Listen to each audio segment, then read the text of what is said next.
Hello everyone. Today in this video we read about water and this topic is based on class 7 social science book Our Environment of chapter 5. So let's read about water. Water is one of the 5 elements which form the Panchtattva. It is essential for our life. It is a part of the natural environment. Water जो है वो एक form है पंचतत्व का जो कि 5 elements में आते हैं और ये हमारी लाइफ के लिए बहुत ही ज़रूरी है। साथ ही ये नेचुरल इन्वायरमेंट का एक पार्ट है। When we think of water we think of rivers, sea, waterfall, rains etcetera. Rain puddles are formed in the rainy season. By noon, the puddles vanish. The puddles disappear because the sun's heat causes evaporation that changes water into water vapor. Water vapor cools to form clouds, and from clouds we get rain, snow और sleets. जो water है उसके बारे में जब भी हम सोचते हैं तो हमारे दिमाग में जो इमेज आता है वो आता है नदी के बारे में, वाटरफॉल के बारे में या फिर रेन्स के बारे में, या इसके अलावा हम जो घरों में नल आते हैं उसके बारे में भी सोचने लगते हैं। जो बच्चे होते हैं अक्सर रैनी सीज़न में गड्ढे भर जाते हैं और उनमें कागज़ की नाव तैराकर बहुत खुश होते हैं। दोपहर तक गड्ढे में जो रैनी सीज़न में जो पानी जमा हो जाता है वो गायब हो जाता है। आपने कभी सोचा है वो जो पानी है, जल है, वाटर है, वो चला कहाँ जाता? एक्चुअली वो सूर्य का जो ताप है उसके कारण वो इवापोरेट हो जाता है, मतलब वाष्पित हो जाता है और ठंडा होने पर जो जल वाष्प है संघनित होकर बादलों का रूप ले लेता है। यहाँ से यह वर्षा, हिम या फिर सहिम वृष्टि के रूप में धरती पर या समुद्र पर नीचे गिरता है। नेक्स्ट हम देखेंगे water cycle, the process by which water continually changes its form and circulates between oceans, atmosphere and land is called the water cycle. जिस प्रक्रम में जो वाटर है लगातार अपने स्वरूप को बदलता रहता है और महासागरों, वायुमंडल एवं धरती के बीच चक्कर लगाता रहता है, उसी को हम वाटर साइकिल कहते हैं। जैसा कि आप इस इमेज में देख सकते हैं, ये जो पानी है इसको आप नदी का या समुद्र का जल इमेजिन कर सकते हैं। ये यहाँ से इवोपरेट होकर यहाँ सन तक जा रहा है, जल मतलब इवोपरेट मतलब वाष्पित होकर, और यहाँ से फिर ये कंडेंसेशन होके इसका ये संघनित हो रहा है और फिर प्रोसिपिटेशन के थ्रू फिर से वापस ये पृथ्वी पे वर्षा के जरिए गिर रहा है और ये एक चक्र की तरह चलता रहता है। इसी ही वाटर साइकिल कहा जाता है। Our earth is like terrarium. Terrarium means एक ये पौधे को रखने का एक कृत्रिम रूप से बनाया हुआ एक छोटा सा घर होता है जिसमें हम पौधे को रखते हैं। वैसे ही अर्थ एक टेरेरियम है।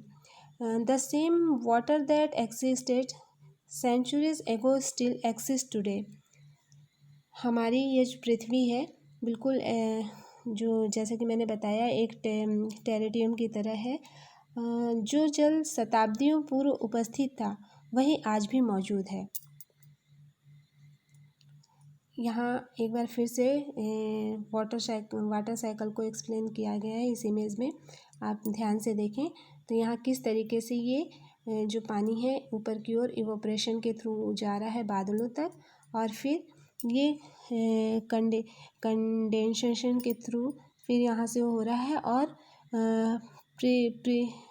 प्रिसिपिटेशन के होते हुए ये वर्षा के जल के रूप में फिर गिर रहा है धरती तक, और ये चक्र इसी तरीके से ये इस तरीके से सर्कल चलता रहता है और इसे ही वाटर साइकिल कहते हैं।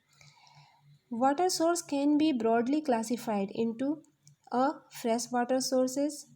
This include the rivers, ponds, springs and glaciers. जो जल का प्रयोग है हम कर रहे हैं वो आज ये वाटर के सोर्स हैं इनको ब्रॉडली क्लासिफाइड किया गया है।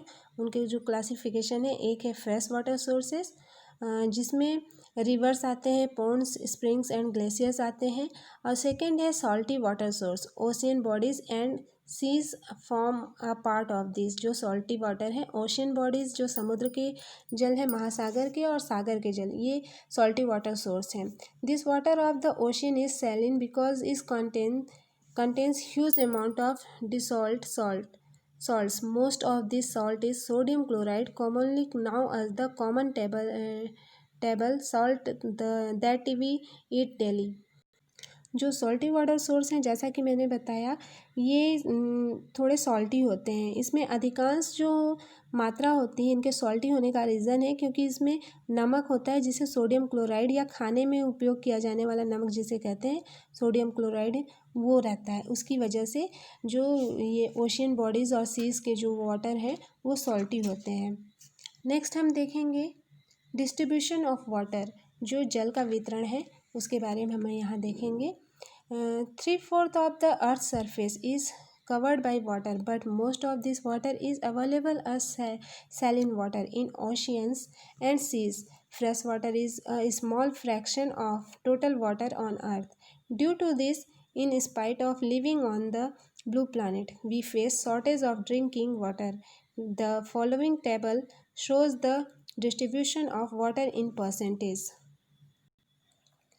हम सभी जानते हैं कि हमारा जो ये अर्थ है, यहाँ इसकी अर्थ के जो सतह है इस पर जो 3/4 भाग है वो वाटर से ढका हुआ है। यदि हमारी अर्थ पर जो प्लेन्स है या धरती है वो बहुत कम मात्रा में है, जबकि जल की मात्रा वाटर बॉडीज़ ज़्यादा है। तो अनेक देशों में जल की कमी का सामना क्यों, इतना होने के बाद भी जल की कमी, वाटर की कमी, इसका सामना क्यों करना पड़ता है? इसका एक बहुत बड़ा रीज़न है कि पृथ्वी पर मौजूद जितने भी मात्रा में जल है हमारे लिए उपलब्ध है, उनमें जो डिस्ट्रीब्यूशन ऑफ वाटर है वो आगे टेबल में दिया गया है।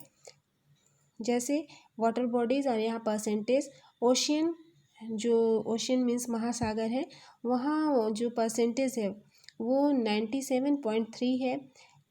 आइस कैप, जो बर्फ़ की छत्र कहते हैं, वो 2.0 है। और ग्राउंड वाटर, भूमिगत जल जो ज़मीन के अंदर है, उसकी मात्रा 0.68% है। और फ्रेश वाटर लेक, जो फ्रेश वाटर की झीलें हैं, उनका जो परसेंटेज है 0.009%, बहुत ही कम है। और inland sea and salt lake, ये 0.009 है। एटमॉस्फेयर में 0.0019% और रिवर में 0.0001, टोटल 100। मतलब इस साधारण से डिस्ट्रीब्यूशन से आप समझ सकते हैं कि कितनी कम मात्रा में जो फ्रेश वाटर है, जो हमारे द्वारा इंसानों के यूज़ के लिए, उनकी मात्रा बहुत ही कम है। Since water is very important for us and scarce too, we must take measures for conservation of this precious resource. Some of the steps to prevent wastage of water are as under. जीवन के लिए जो water है बहुत ही important है। प्यासे होने पर केवल जल ही हमारी प्यास बुझा सकती है। क्या ऐसे में आपको नहीं लगता कि ये जो लापरवाही, जो वाटर का जो हम दुरुपयोग कर रहे हैं, उसको न करके जल को उपयोग करने में हमको बहुत सारा अपना जो कंजर्वेशन है उसके लिए बहुत सारे सोर्सेस अपनाने चाहिए। जैसे यहाँ पे कुछ प्रिवेंट वेस्टेज ऑफ वाटर हैं जिनके लिए स्टेप्स हैं, वो जैसे है पहला, close taps when not in use. जो जब भी हम पानी को यूज़ नहीं कर रहे हैं तो नल को बंद कर देना चाहिए, बेकार में नल का पानी बहने नहीं देना चाहिए। सेकंड स्टेप हम ये कर सकते हैं कि repair all tap leakage immediately. जो भी नल से लीकेज हो रहा है, नल से पानी लीकेज होता रहता है, ठीक नहीं रहता है, या नल में वॉशर वगैरह ख़राब हो जाता है तो पानी टपकता रहता है, तो उनको इमिडिएटली रिपेयर करना चाहिए। फिर नेक्स्ट स्टेप जो प्रिवेंट वेस्टेज ऑफ वाटर है वो है डू रेन वाटर हार्वेस्टिंग। जो रेन वाटर है उनको हार्वेस्ट करना चाहिए, स्टोर करना चाहिए। Use water filled in the bucket for bathing instead of a bath tub और शावर। और वो जो जब भी हम नहाने के लिए पानी यूज़ करते हैं तो उसको बाथ टब या शावर में यूज़ करने के बजाय बकेट में फिल करके यूज़ करना चाहिए। इससे भी पानी को जो वेस्ट होता है उससे रोका जा सकता है। सो ये सारे जो स्टेप्स हैं इनको फॉलो करके हम जो पानी जैसी बहुमूल्य चीज़ को हम बर्बाद होने से बचा सकते हैं, क्योंकि इसकी मात्रा हमारी पृथ्वी पे बहुत कम है। भले ही हमारी पृथ्वी चारों ओर पानी से घिरी हुई है, लेकिन उस जो हमारे उपयोग के लिए जो पानी है उनकी मात्रा बहुत कम है। इसलिए ये एक अमूल्य निधि है पर्यावरण के द्वारा दी हुई, प्रकृति के द्वारा हमें दी हुई, जो हमारे जीवन के लिए अमूल्य है। और इसको व्यर्थ ही हमें ख़त्म नहीं होने देना चाहिए। सो